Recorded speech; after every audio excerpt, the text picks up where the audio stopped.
We're talking with Michael Maharrey, and he picked up on what we're doing here in Texas. Now, he's from the 10th Amendment Center. He's a constitutional expert. He loves the Constitution. He also understands and loves gold, as you heard in the first segment. But Michael, what did you see? How did you see our Texas transactional currency bill, and what in it intrigued you? Well, it's one of the policy areas, sound money, I should say, is one of the policy areas that the 10th Amendment Center has been involved in for a number of years. And basically, for folks who aren't familiar, you can visit 10thamendmentcenter.com. 10th is all spelled out. And you can kind of see how we work in various issues. And our goal is simply to move the system away from the federal government doing all of these things that it's not constitutionally supposed to be doing. So, we deal with like gun control, something that the federal government shouldn't be doing. Surveillance. There's all kinds of issues that we're working in. So sound money is just one of those issues. It's one of the areas that the federal government has overstepped its bounds. We should never have a central bank that is printing and controlling our currency. So when we saw the bill in Texas, we knew that this was a good step forward for sound money because it creates another way to pay. That gets you away from having to use Federal Reserve notes. And it's really all about currency competition. If we have options, people can use the options that are best for them. And the options that are best for them are going to be the ones that preserve their wealth. So, gold and silver, as we've already discussed, are really that kind of sound money. So what we want to do is we want to give people the opportunity to use sound money, which is established in the Constitution, as you say, going all the way back to biblical times. That's really the key of this. That's the value that we see in it. It's a way to create that currency competition, to give people an option to escape the devaluation of their currency that they're getting from the Federal Reserve.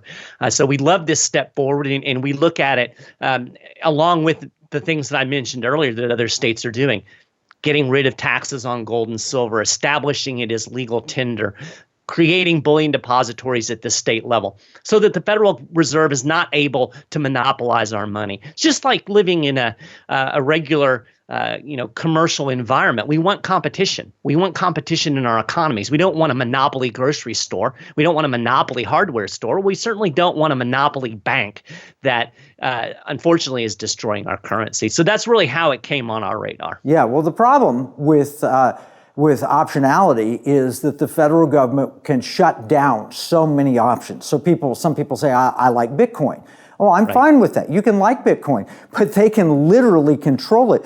Article 1, Section 10, that 10th Amendment, and the whole concept gives states this authority. They can make nothing other than gold and silver coin to be tender, but they can make gold and silver tender.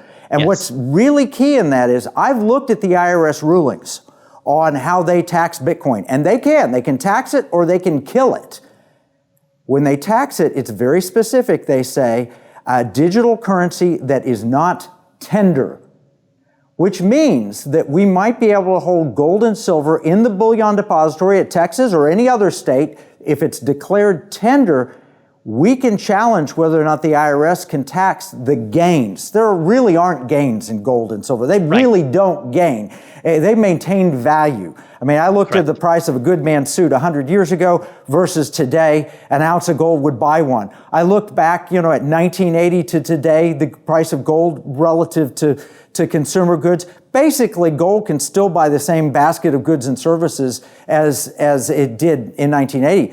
But the U.S. dollar can't. It's lost a huge percentage of its purchasing power. So a state offering this, declaring it tender, and it being gold and silver, I think is the magic formula. What are your thoughts?